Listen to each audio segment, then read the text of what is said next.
அற்ப காரணங்களுக்காக நீங்கள் விவாகரத்து கேட்கும் பெண்களா, கொஞ்சம் நில்லுங்கள். போக போக உங்களுக்கு என்ன நடக்கும் என்பதை சொல்லித் தருகிறேன். உங்கள் விவாகரத்தின் முதல் மாதத்தில் உங்கள் சகோதரர்கள் உங்களுக்காக தங்கள் கதவை திறந்து வைப்பார்கள். உங்கள் தாய் உங்களை முத்தமிட்டு ஆறுதல் படுத்துவாள். உங்கள் தந்தை, நான் உயிருடன் இருக்கும் வரை நீ என் பராமரிப்பில் இருக்கலாம் என்று கூறுவார். 2வது மாதத்தில் அவர்களுக்கு சலிப்பு தட்ட ஆரம்பிக்கும். உங்கள் குழந்தைகளின் இரைச்சல்களை அவர்கள் தொந்தரவாக பார்க்க ஆரம்பிப்பார்கள். உங்கள் குழந்தைகளுக்கும் உங்கள் சகோதரர்களின் குழந்தைகளுக்கும் மத்தியில் ஏற்படும் சண்டைகளால் பதட்டங்கள் ஏற்பட ஆரம்பிக்கும். உங்களிடம் எதுவும் சொல்ல மாட்டார்கள். ஆனால் அடைக்கப்பட்ட சுவர்களுக்குள் உங்களை பற்றியும் உங்கள் பிள்ளைகளை பற்றியும் பேசிக்கொள்வார்கள். 3வது மாதத்தில் உங்கள் சகோதரர்களின் மனைவிகளால் உங்கள் மீது தூண்டல் துளக்கல் வர ஆரம்பிக்கும். உங்களை கட்டுப்படுத்த ஆரம்பிப்பார்கள். அங்குதான் உங்களுக்கு பெரும் தலையிடி ஆரம்பிக்கும். 4வது மாதத்தில் உங்கள் பிள்ளைகள் பற்றி சுற்றியுள்ளவர்களின் புகார்கள் வர ஆரம்பிக்கும். உங்கள் பிள்ளைகளை தந்தையிடம் அனுப்பிவிட்டு நீங்கள் மட்டும் தனியாக இருக்குமாறு உங்களிடம் வேண்டுவார்கள்.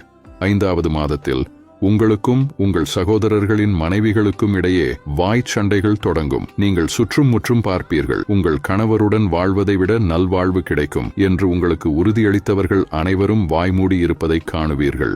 இப்படி காலங்கள் போக போக அழுத்தங்களும் நெருக்குதல்களும் அதிகரித்து கொண்டுதான் போகும். கடைசியில் நீங்கள் உங்கள் வசிப்பிடத்தை தக்க வைத்துக் கொள்ள அனைவருக்கும் வேலை செய்து சேவை செய்ய வேண்டிய நிர்பந்தம் ஏற்படும்.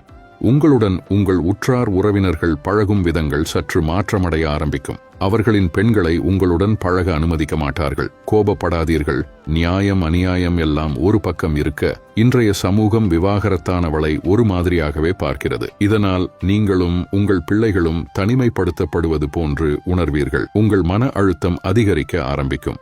நீங்கள் சந்தைக்கு செல்லும்போது சமூகத்தில் உள்ள சந்தர்ப்பவாதிகள் உங்களை வெற்றி செல்வமாக அல்லது வழிமாறி வந்த மான் போல பார்ப்பார்கள். எல்லோரும் உங்களை பயன்படுத்திக் கொள்ள முயற்சிப்பார்கள். நீங்கள் அரசாங்க அலுவலகங்களுக்கு, பொது இடங்களுக்கு நுழையும் போது உங்களை அற்ப விலைக்கு பேரம் பேச பலர் முயற்சிப்பார்கள்.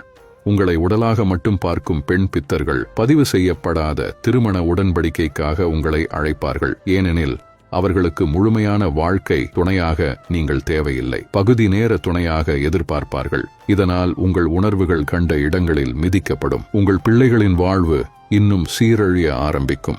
உங்களை பாதுகாக்க, உங்களுக்கு ஆறுதல் அளிக்க ஒரு துணை இல்லையே என்ற பெரும் ஏக்கம் உங்களை வதைக்க ஆரம்பிக்கும். தனிமை உணர்வு உங்களை வாட்டத் தொடங்கும். வீட்டுக்கு உள்ளே வெளியே நீங்கள் பசியாக இருக்கும்போது, நீங்கள் தூங்கும்போது, நீங்கள் சோர்வாக இருக்கும்போது, நீங்கள் நோய்வாய்ப்படும் போது, நீங்கள் பலவீனமாக இருக்கும்போது, உங்கள் கணவர் உங்கள் பக்கத்தில் இல்லையே என்ற சோகம் உங்களை வருத்திக் கொண்டே இருக்கும். வறுமை, பிரிவு என்ற இரு பெரும் கொடுமைகளுக்கு மத்தியில் நீங்கள் திண்டாடுவீர்கள்.